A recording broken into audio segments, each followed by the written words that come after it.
That's what I was saying, Rick. In other words, if you're in the 1%, you have all the bananas. If you take the top 10% of Americans, they have almost 70% of all the assets. So, so then you're looking at the um, bottom 50%. They only have 2%. They're all broke. We have a definite misallocation or of assets and wealth in the United States. It makes it really hard to work here, So, or even open up a all business right, when you say, one well, I last can't. thing about that. Well, In the 1880s, the last time that we had this kind of wealth disparity, the average lifespan was, I don't know, in the early 60s. So you could be a millionaire, you could be rich as hell, but you were going to die pretty quickly, and then your assets would be dispersed to your heirs. And right. that's not happening anymore. Now you've got the Rupert Murdochs of the world and the tech bros. Rupert Murdoch is like 95 and he's still out there banging hotties. Now they're 70 Yeah. years old. They're only, but he's still, and the tech bros, they're going to live to 110, 115. And Right. yeah, The capital is trapped in older generations waiting to croak. yeah, but And we're so the not thing going is, to broke. A lot of the as AI makes medicine better and better for rich people are going to just be able to keep going. yeah, and so what happens is the blood doesn't circulate. You have to realize money is blood, and blood is not circulating because it's all trapped in this 1% that keeps on getting older and richer, and the rest of the world, the rest of the United States, 50% Yeah, and get you zero. use when you lived in America, you lived in West Palm Beach, Florida, right? I lived in Boca Raton, which Right, is but in a Palm gated Beach I'm County. for the community, rest. right? You had to get in there to where you lived. There was a guard shack, right? And there was a Yeah, big fence. So that's what's gonna right. the rich olds are gonna live in compounds, gated Yes, communities, uh, right. so that the poors can't get in there. Yeah, in Boca, if you ever go there, 80% are HOAs, homeowner associations, with what you call gated communities. And I kind of like lived in gated communities for a long And, time. and the, So, the Jeff Epstein sex deal was in part a rich people. So there were two communities. There was the rich gated part where Epstein lived, and then there were all the poors and trailer parks on the outskirts of the gated area, and the poors could be exploited by Epstein, who said, "Yeah, come here and we'll get you, and yeah, we'll in get Preston. connections. You'll get to come behind the fence. You'll live in luxury." And there, all right. Yeah, that's the case. So, Dr. Sharif, what's going on in your world? Oh, my world, it's productive. There are a lot of good things happening in my place. As you know, World Talent Economy Forum, we are heavily work with not all of the rich people, with all of Hello. the grassroots level people. And recently, we are working with like around 800 grassroots level communities, those who have economical challenge, those who have financial challenge. So we are helping them to develop them as an entrepreneurs for the grassroots levels. Also, we are working for the housing company. The housing company actually targeting not all of the rich people. The housing company targeting all of the middle class people. So we are helping these middle class people to develop them as an entrepreneur for Bangladesh, for South Asia.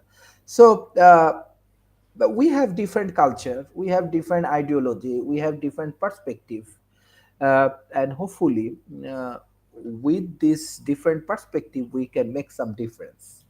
So that is the way our World Talent Economy Forum doing. On the other hand, in terms of politics, that the youth communities, they are heavily engaging with the politics, engaging with the startup ecosystem. I'm observing many good things is happening, not only in Bangladesh, definitely in South Asia. Uh, but there are a lot of challenges, specifically economical challenge, social challenge, cultural challenge. Hopefully, the youth community can overcome from this situation. So that is the view from my side. Thank you for this opportunity. Oh yeah, definitely. A lot's going on. What's happening in your world, Jacoby? You've been quiet over there and hearing uh Nick rant and rave about his different things going on and everything, which is unusual for you because usually you're taking him on and all along those lines. So how are you doing today? Well, I was. I think my mic was messed up for a little bit, and I was trying to jump in, but then because Nick rambled on a lot of a lot of craziness, and then we tried to justify. We got to a point in the conversation where trying to justify war crimes, which is what's taking place. Because I mean, even if you say that, oh, it's debatable, attacking the ships, you don't know what's on the ships. You don't know who the people are. You gave them no due process. So even if you want to argue or say that that's debatable, you cannot attack people in the middle of a shipwreck. Doesn't matter what it is. They're in a shipwreck. It's not what America should be doing. It's something that what the Germans did in World War II. They'd sink a ship and then they'd machine gun the survivors. And that's it. Yeah, it's a shipwreck. You can't attack survivors that way. You can't. It's against the law. And so we're trying to justify war crimes, trying to justify regime change by, oh well, we did this. It's regime change. It doesn't matter what it is. We all agree Maduro's a bad person. We can say that till we're blue in the face. But what Trump is doing is regime change because he's trying to grab the oil that's there. So it's also against the law.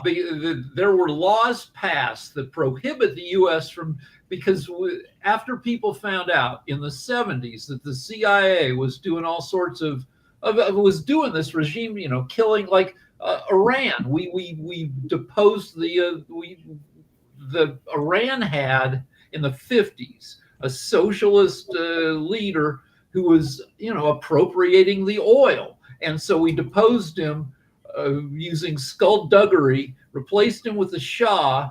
And then when all this came out, Congress passed laws saying the U.S. cannot get in there and meddle with other people. But are we already meddling with other people? Because the other thing that we can get to, and I definitely want to hear about Sasha's thoughts around Ukraine. But hold on one second. What you're going to say real quick, what you're going to go down the path of is, yes, we have done that before. It's already happened. So we all know that. But I was going to mention something more modern and everything like that, because the other news story that we didn't get to that I wanted to hear people's thoughts about is, and come to something you talk about quite a bit, which is how he's attacking black and brown folks, because now he's putting Somalians on the hit list and everything like that. So that's where I was going, is what's up with this whole idea of targeting the Somalians in most Minnesota? Of the Somalians are legal residents and citizens. But the trouble with Somalians is they're skinny. They look like the pirates who are taking over ships and Captain Phillips, and Trump, who's a fucking bully. It's the Nazi playbook. The one reason the Nazis went after the Jews is because the Jews were a minority. There weren't that many of them. It's the same deal with Somalis. They're not politically powerful. They look like they to racist Americans, they look scary, and it is all bullshit. The reason they look scary to racist Americans is because they're black and brown. That's it. That's the whole point behind it. And so his attacks on the people of Somalia being in the U.S. is just another attack. The same attack that he's done against people from Afghanistan. Same attack he's done against people from Latin America. Same attacks he's done against black and brown people that are already living here. So it's the same repetitive thing. But again, to get back to just to point out the attacks on Venezuela, in the conversation that kept going on, it got to a point of, again, trying to justify an actual open war against a sovereign nation based on regime change. And it's just ridiculous. So, what's crazy? What's the crazy part? Do you know what the number 15 is? Anybody know what number 15 is? No. Anybody at all? Raise your hand if you know what 15. We're 15 days since they were supposed to release the Epstein files. 15 days. I thought they have 30 days to do it. I know. To do it by they have 30 days, but what's outside of the news?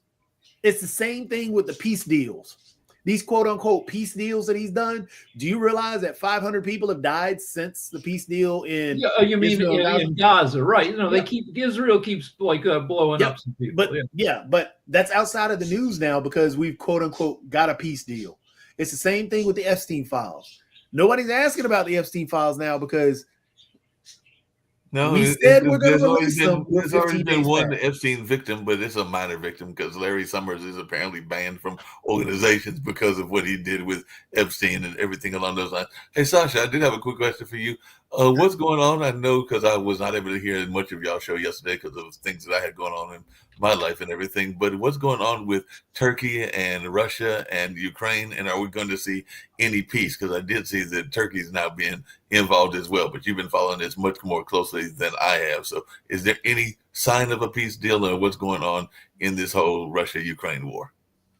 So far, I see more escalation than any peace at all, because the Turkey is absolutely very, very angry about this bombing of these ships in Black Sea, and Turkey feels that it's responsible for the Black Sea, and it has to somehow deal with this situation. And the Russian-Ukrainian war, Ukrainians are basically it's continuation of the same tactics. The territories are not so important today because, okay, you're giving up a town, then next day you're taking it back. Then the situation repeats a few days later, and so on. However, when you kill 1,500 people a day or more, that's what counts, because when you will get this town back, these 1,500 people will not miraculously appear. No, they are gone forever. So the new Ukrainian tactics is to not to get involved in a face-to-face combat, where they are prevailing, but still there is one Ukrainian loss for 5 Russians, which is very beneficial for Ukraine, but Zelensky wants more. He wants 10 Russians killed and 0 Ukrainians. How you do it? Okay, you put a barbed wire, you put the fortifications of all kinds and so on, and all what you do, you don't try to have a combat, try to just hold them for 5, maybe 10 minutes until your drones will come and just mercilessly kill everybody who is involved in the attack on Ukrainian positions. That strategy was developed just last weekend on Saturday, I believe. It was pronounced, and it's already in action everywhere. Ukraine is making 10,000 drones a day. They have hidden factories all over Ukraine. Yeah. And they, that's 4 million drones a year. So now, Denmark announced that there will be a joint production of drones between Ukraine and Denmark on the Danish territory. Now, several European countries yesterday offered help to Ukraine anywhere from $100 million to $250 million. All countries like, say, Denmark and Sweden and France and Italy, and just diverse. And that coming in such a discord with those, well, what U.S. is doing. U.S. wants to get in bed with Putin. That's all what they care. Oh, Ukraine, so you take this territory or you take that territory. To U.S. or Trump, or rather say, it's irrelevant how much territory Russians will take from Ukraine. It doesn't matter. The peace, that's what matters. So they can do all their crooked deal for $2 trillion to explore this or that and grab half of this money to themselves. That's all what they care. It's not a deal about the peace in Ukraine. Nothing really comes even close.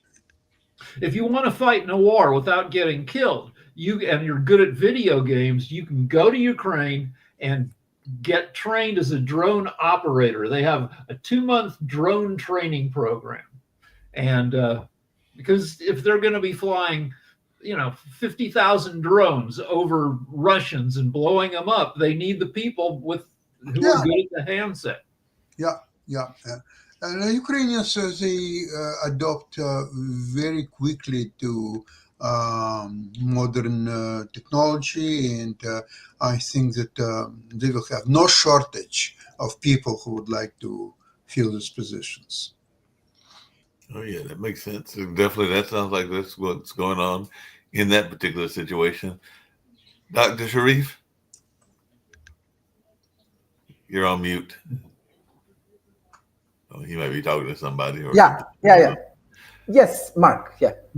What's going on with the youth there in Bangladesh? I know we've been hearing a lot about the bad weather in Asia. So how are you dealing with that weather, and also what's going on with the youth movement? Yeah, two things I just want to share. Like, number one, what you discuss about this weather and all of the things. Yes, Asian, many countries like Bangkok and many other places, they have flood, and that's why I promote this climate initiative in Asia. Uh, Secondly, I'm very much optimistic about youth because my last program with this grassroots level community, like 800 families, they engage in these communities. I find that the youth people, young people, they are helping to these grassroots level communities. 3 days they work as a team. They do not charge any single money or anything, but there are a lot of youth, they actually engaging with them and they are helping the community. So here is the good message. uh, Still I find from the youth as their culture, everything not for money.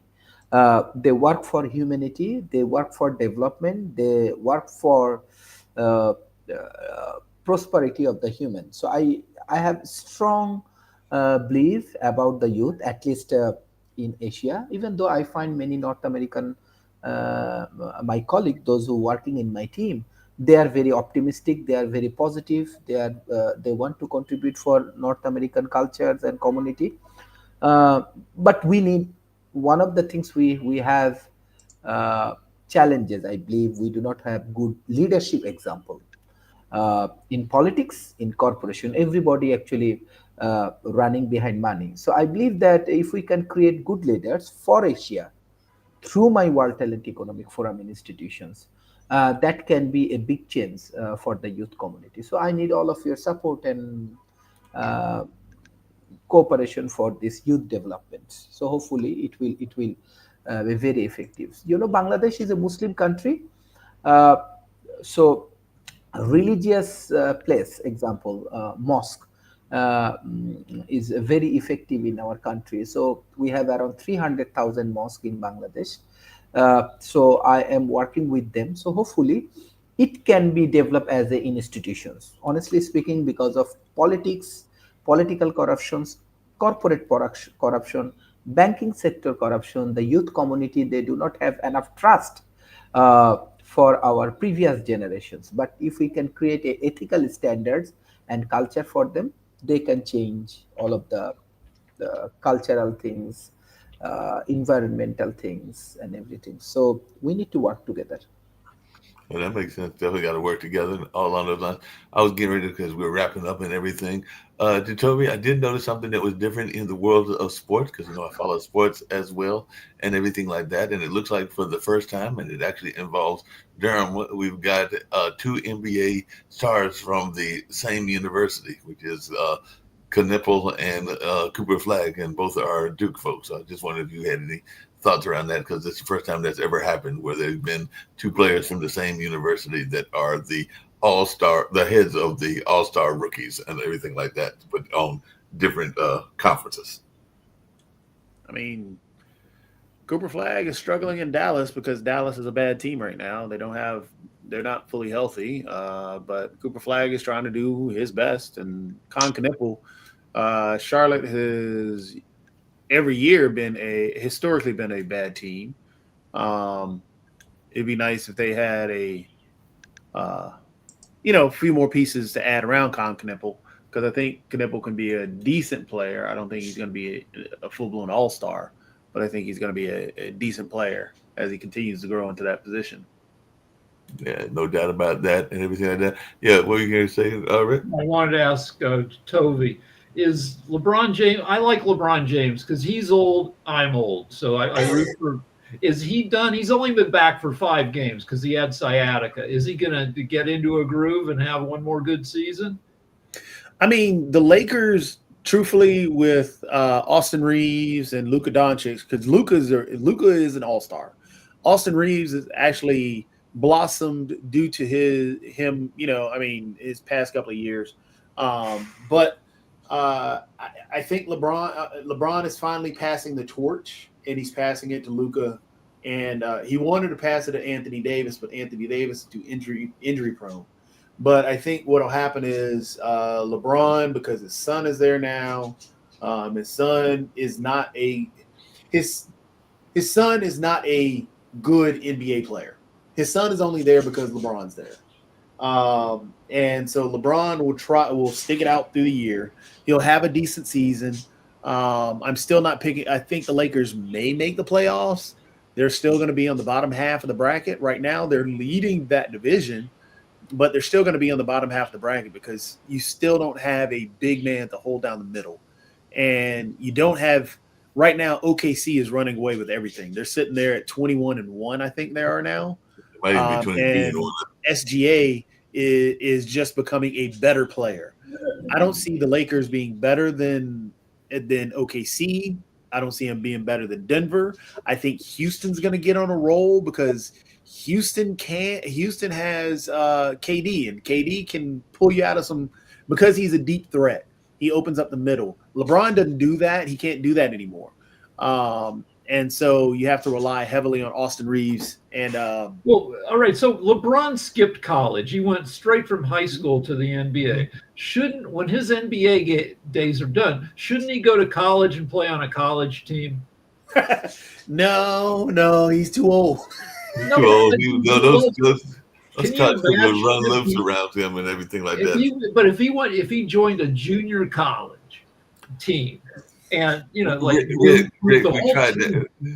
we tried that with Mark. We tried that with Marquette because Guinness was actually offered, or was the whole joke routine going around about him playing for the Marquette team because we don't really have that great of a big man. Ben Gold is all right and everything, but we talked about that and it was not going to happen. He even offered to come play for Marquette, but it was done like in a Twitter kind of like. But LeBron is also LeBron's a billionaire, almost. Oh yeah, right. So, and he's also a TV producer. So if he could make a reality show where he goes to college, it could be a junior college, joins the team, moves the whole team into his mansion, and they just people could be a whole other, so we'll have to finish show and everything. Both he and Steph Curry are TV producers. Yeah. However, LeBron has done it the right way. Steph Curry hasn't. Curry's a great shooter. Curry's one of the greatest players of all time. But dear Lord, his TV production stuff, I don't know. I watched a few episodes of the show. He stars in the show where one of his ne'er-do-well friends from high school becomes part of his entourage. And I thought it was a decent show. So the shows that he's produced right now, Mark, Good Times, the cartoon that came back out? Yeah. Yeah, that became a minstrel show. Yeah, that was Curry.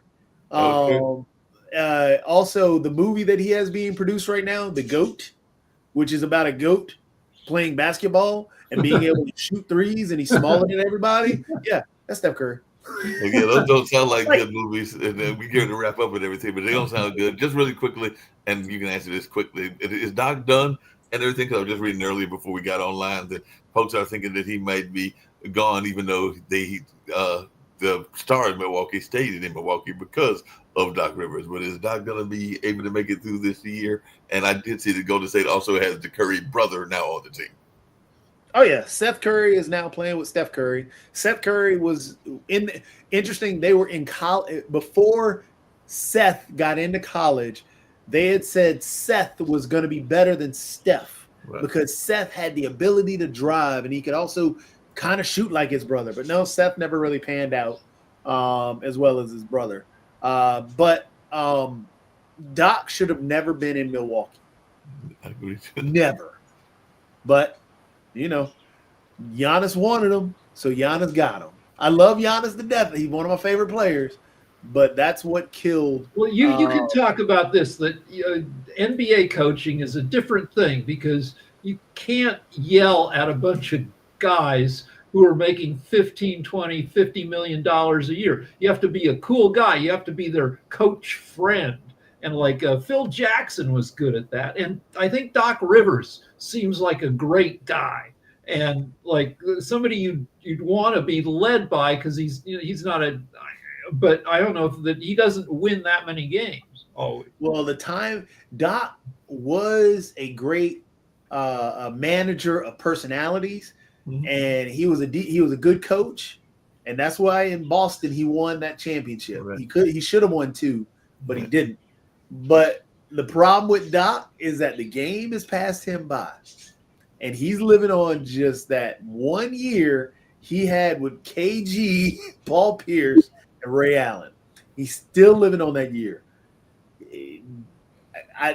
Doc needs to go ahead and put him. He should have never been in Milwaukee. Milwaukee would have won a championship had they kept the coach that they had, where they were outscoring people, and their defense would have come along.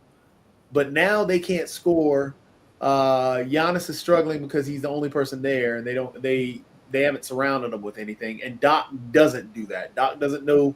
I won't say Doc doesn't know, but Doc hasn't evolved with the way the game is played right now. I would agree with you on that. And on that note, we're going to get on out of here. I know we've got investment show at 1 o'clock. Definitely we'll have a lot of conversation around what's going on with NVIDIA. Who knows? Maybe we'll even talk about Costco. Because I know Costco's was upset about the tariffs, and we talked about that earlier on the news and everything like that. So we'll see how their stock is impacted by their suit, because they're suing the federal government. But maybe Sasha will talk about that, or others will talk about that. But right now, let's get on out of here. Bye-bye.